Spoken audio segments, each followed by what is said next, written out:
Many years ago, in the middle of Warri, lived a young man named Monday Akpobome. Everybody called him Mondo, not because it was easier to pronounce, but because the guy was too mischievous and too fast with his mouth. Mondo had tried everything in this life except blood money. He once sold fairly used trousers, but his customers always complained that the zips were confused. He once opened a cyber cafe with only one working computer that had no mouse. He even once claimed he was doing forex, but he did not know the name of the coin he had. When people called him jobless, he would laugh and say, "Nike, I am not jobless, so I am multi-talented and opportunity flexible." However, in reality, Mondo was just broke, stubborn, and very allergic to hard work.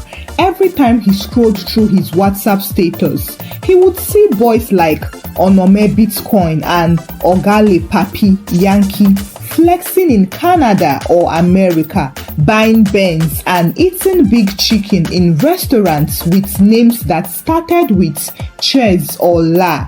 One day, his friend Kewe showed him a picture of one of their old classmates from secondary school who had married a white grandma and was now in Atlanta driving different cars and sending his parents iPhone every Christmas. Kewe said the woman was old, yes, but she had big money, plenty houses, and once her arthritis finished her off, the boy would inherit everything. That was the day something lit up in Mondo's spirit. He sat up, clapped his hands like somebody who just remembered he left fire on the gas and said, "Wait first, so you mean to tell me say boys dey use old woman collect paper?" Kewe nodded and whispered as if they were planning a crime. "No be today, na the new Yahoo be that. Then they call am white widow arrangement. You go just love am, pet am, marry am, then wait small." Mondo did not even allow Kewe to finish. He shouted, "Where is my phone? Where is my Google?" That night, he opened an international dating profile and uploaded his best picture, the one he took in front of the ATM pretending to withdraw money, even though he only pressed check balance and the screen told him insufficient.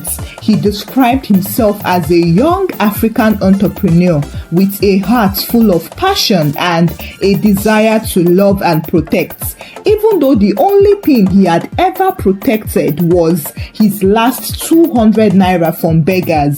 He began sending messages to any old white woman he saw with short grey hair and glasses. Some of them blocked him. Some of them said they were already dating their nurse. Some said he was too young. But one person replied. Her name was Margaret Thompson, a 70-year-old retired nurse from Kansas, who said she was lonely and just wanted to find a companion who would love her until the birds stopped singing. Mondo quickly replied, "I will be your bird. I will sing for you forever, my darling sugar rose." And that was how the madness started. For 6 weeks, Mondo chatted with her every morning and night, even when NEPA took light. If there was no network connection, he would climb the zinc just to find signal so he could text, "I miss you, my pepperless angel." He called her every sweet name, my cocoa butter, my snow mama, my Medicare darling, my thermometer of joy. As such, Margaret was falling for him fast, while he was falling for her documents. One day, she asked him, "Do you want to come live with me in America?" Mondo almost shouted, "Yes," but he remembered to pretend humble. "If the Lord leads us there, my love, then yes." So she offered to sponsor his visa. Mondo cried and told her that his parents were dead. Actually, his parents were not dead. His father was even dragging land currently with his uncle, and He said he had no support in life, even though his cousin just sent him 10,000 naira last week. Before anyone could say Akpobome, papers were arranged, visa interview was booked, and Mondo flew to America with only one Ghana must go bag and a dream to own properties and eat lasagna. The day he landed in Kansas, it felt like heaven. Then he saw Margaret, a small old woman with white hair, thick glasses, and a white smile like boiled yam. She waved weakly at him and he ran to hug her. Her body was cold like church ties, but Mondo smiled and said, "My baby, you are glowing." They got married the next week in a small civil ceremony. Margaret wore a white jacket and walked slowly down the aisle as if she was in slow motion, while Mondo stood there smiling and thinking, "Just endure small. Once this woman sleep forever, you go blow." However, it was only after the wedding that Margaret brought him into her house. When Mondo Akpobome entered Margaret's house for the first time, he paused at the door and looked around like somebody who just stepped into a museum. The floor was spotless, the walls were white like hospital bed sheets, and the air smelled like balm, Dettol and lavender powder. And even though the heater was on, he was still shaking like a chicken near hot water because American cold was not normal cold. It was the type that slapped you into your soul. But Mondo didn't complain. He just smiled, rubbed his palms together and said, "Wow, baby, this is heaven on earth." Margaret giggled like a teenager and said, "Wait till you see the bedroom then." Mondo followed her upstairs, thinking maybe his reward would start early. But when they entered the bedroom, he saw 5 bottles of cough syrup, 1 big Vaseline, 2 adult diapers on the table, and a big Bible opened to the book of Psalms. Okay, maybe it's just for decoration, he consoled himself.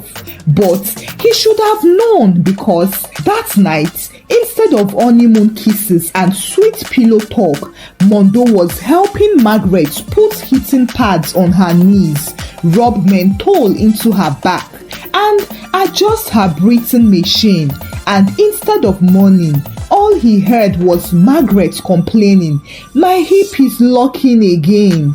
Then she fell asleep holding his hands as if he was her nurse. And that was the beginning of Mondo's caregiver mode. Unfortunately, by the second week, Margaret caught a cold, and the cold turned into a chest infection. Then she had a dizzy spell. Then her sugar level dropped, and then her arthritis came back like a thief in the night. Before Mondo could say Japa complete, he was already waking up by 6 a.m., massaging her legs and checking her blood pressure.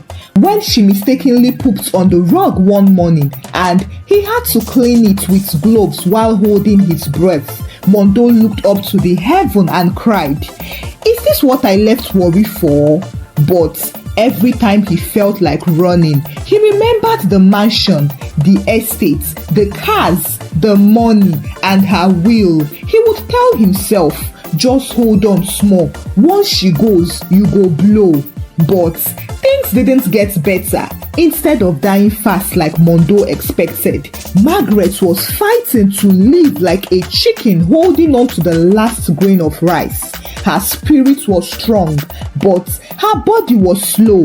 She needed constant care, and because she now trusted Mondo with her life, she did not hire any nurse again. Mondo became her everything: husband, cook, cleaner, tissue supplier, wheelchair driver, and chief butt washer.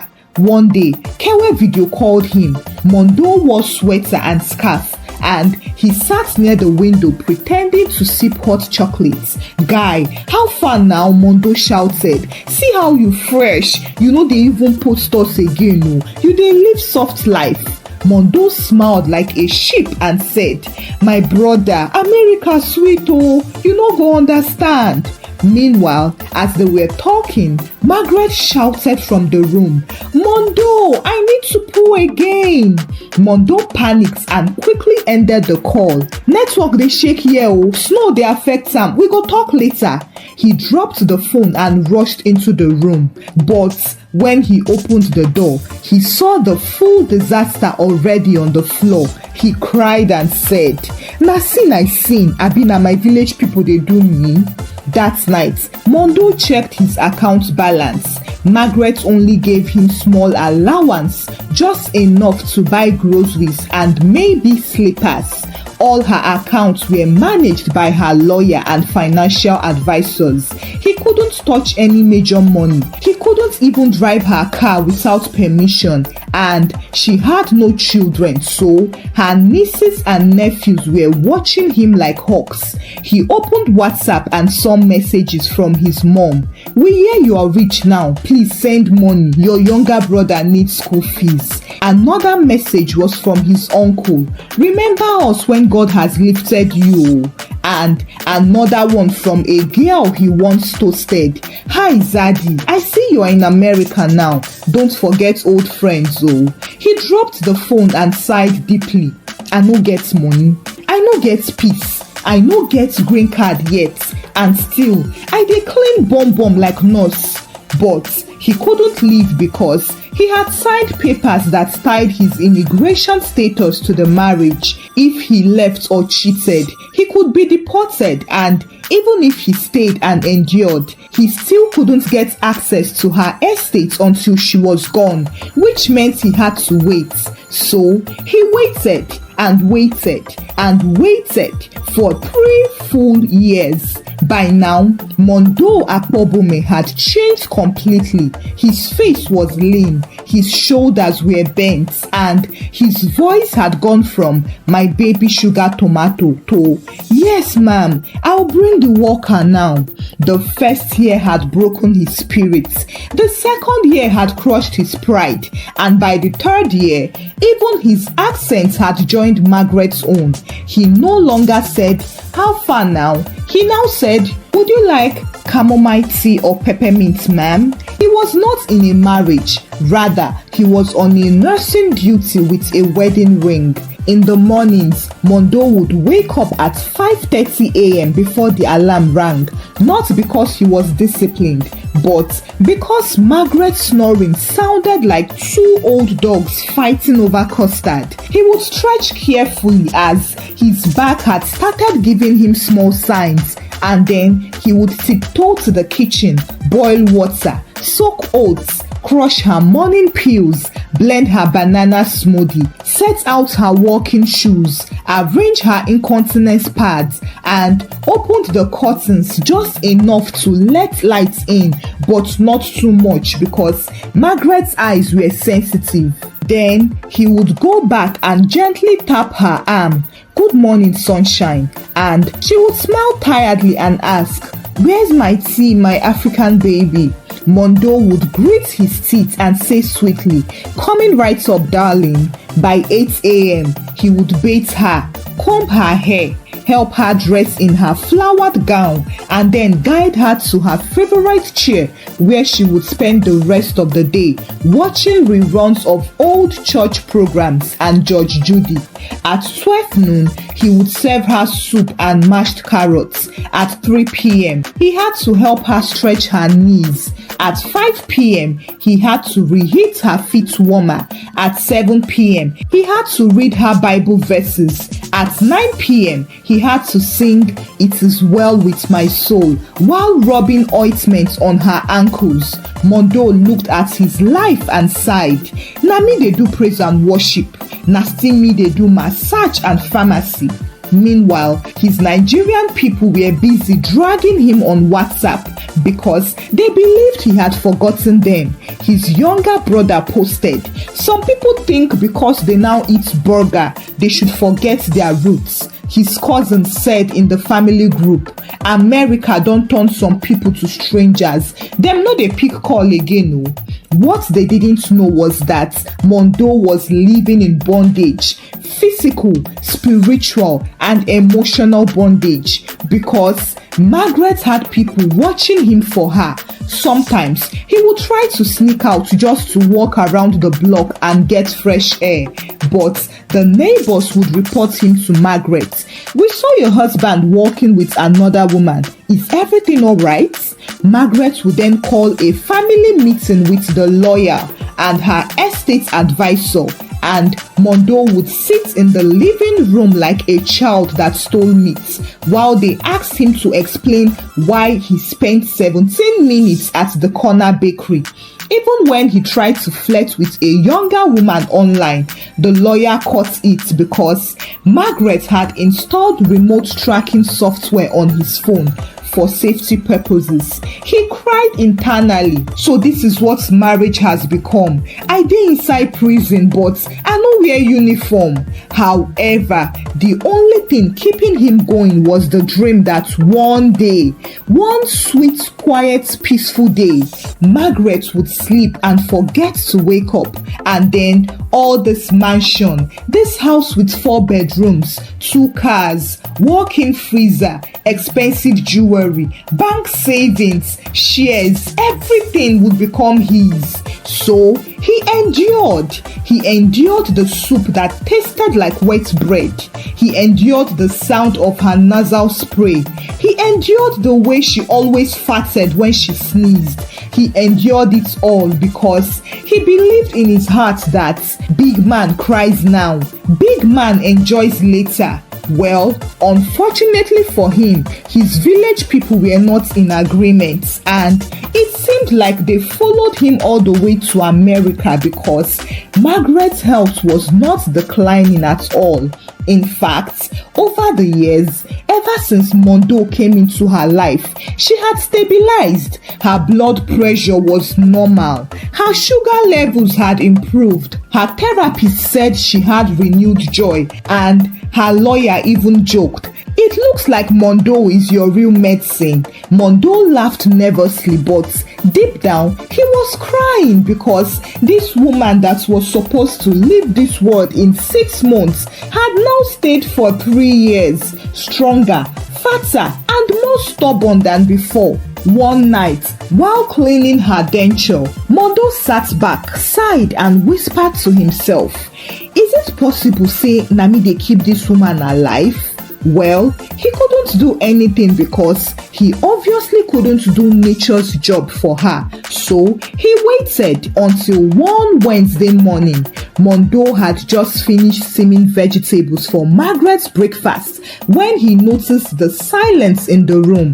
Usually, by this time, she would have sneezed at least twice, coughed like 4 times, and asked him to lower the blinds, raise the heater, and bring her ointment. But today, there was nothing. Mondo tiptoed to the bed and saw Margaret lying there with her eyes slightly open, her lips slightly parted, and her hands were calmly folded over her chest.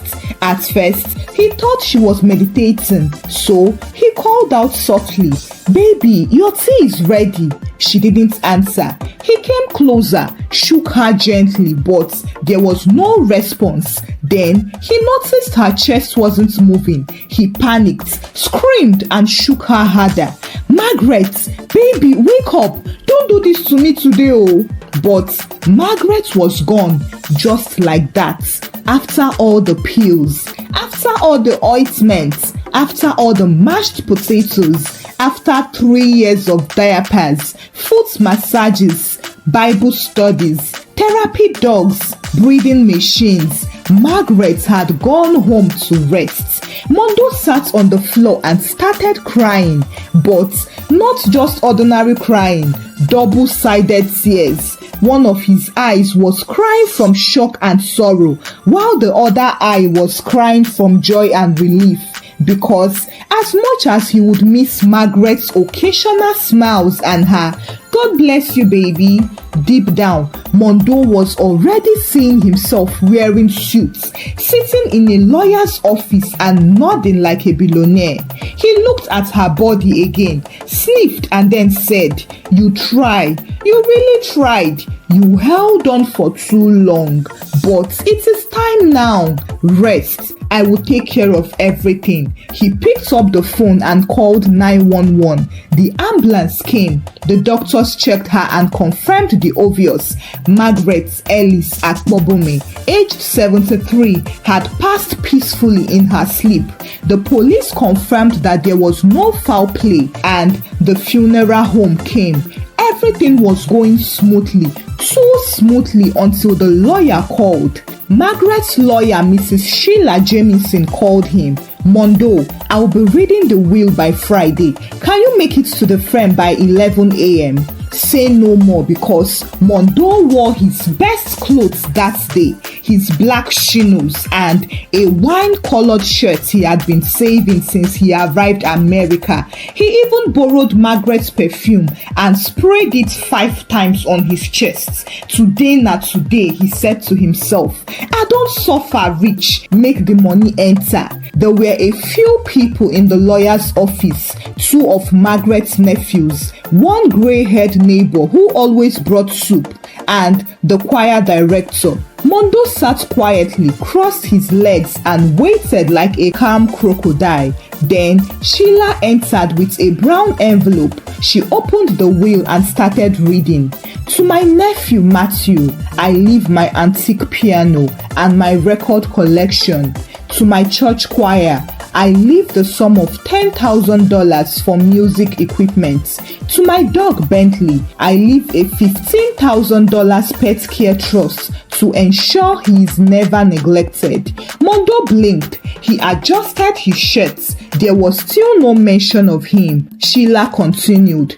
To my darling husband Mondo Akpobome. Mondo's years stood like network poles by now. Yes, this was the time. I leave the sum of $5,000 for his support. The rest of my estate, my house, savings, cars, and investments will be donated to the Ellis Foundation for lonely widows and animal shelters. Mondo froze. His mouth hung open. He looked left, looked right, stood up and asked Sheila politely, Sorry, is it the same Margaret we are talking about here? My wife? Sheila nodded. Yes, this is signed, sealed and notarized. That was when the realization hit him like a trailer. 3 years ago, he left Warri, left jollof rice, left suya to come to America to wash an old woman's yash and clean vomit. He had missed the burial of his own uncle, slept beside an asthmatic dog, endured cold, insults, constipation, and watching Judge Judy, which he didn't like, only to collect $5,000. Even his phone trembled inside his pocket. He slumped back onto the chair and whispered, $5,000. Even house gear they collect past that one for 1 month here. He wanted to cry, but the tears refused to come because his village people had finished their shifts. The choir director cleared his throat and whispered, You are lucky she even gave you anything. At least she recognized you. Mondo turned to look at him and wanted to give him hot, but his village people held his tongue. He stood up slowly and walked out of the building, straight to the bus stop, holding his jacket like a prisoner returning from exile. Na juju be this, no other explanation, na pure juju. When Mondo reached home, he didn't say a word. He just opened the door quietly, walked past Bentley the dog, who was now richer than him, and sat down on the very couch where he had once massaged Margaret's feet for 3 straight hours just because her ankles were cold. He sat there staring at the wall like a man who just discovered he paid full price for an empty box. He didn't cry or shout. He didn't even curse. He just breathed in and out like someone doing meditation at an ancestral shrine. $5,000. He whispered it 3 times. 3 whole years of bed baths, butt wipes, soup without pepper, sleeping beside drip stand. For $5,000, even a caregiver would earn more than that in 1 month. That evening, he opened WhatsApp to finally reply his friend Kewe, who had sent him a long voice note the previous day saying, "Omo, you don't forget us now. Just the chop life there, you hear? If na me, I go collect that woman house, sell am sharp sharp." Mondo played the voice note 3 times, stared at the chat and typed, "Bros, na $5,000 this woman give me o." Kewe replied instantly, "Na prank? Abi you dey joke? Na lie, e no possible." Then finally, Kewe exclaimed, "Ah, you don suffer o." It didn't take long before the news spread to all the Nigerian community in Kansas, and people were calling him caregiver husband. An Igbo woman who used to greet him with "Good morning, sir," now called him Mr. Butt Wiper. One Yoruba man even stopped him on the street and asked, "So you mean you married her and she still dash you change like houseboy?" Mondo just nodded and walked away in shame, left with no inheritance, no wife, no green card, as his paperwork was still pending and now under review, no house since the property belongs to charity now, and no plan. Mondo was forced to move out after 1 week. He packed his small Ghana must-go bag of clothes and Margaret's old wristwatch, which was the only thing he took without anyone noticing. He went to stay in the basement of one Nigerian plumber who was kind enough to offer him temporary accommodation.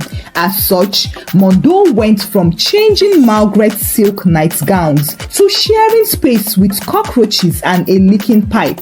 He applied for cleaning jobs and worked briefly as a janitor at a high school.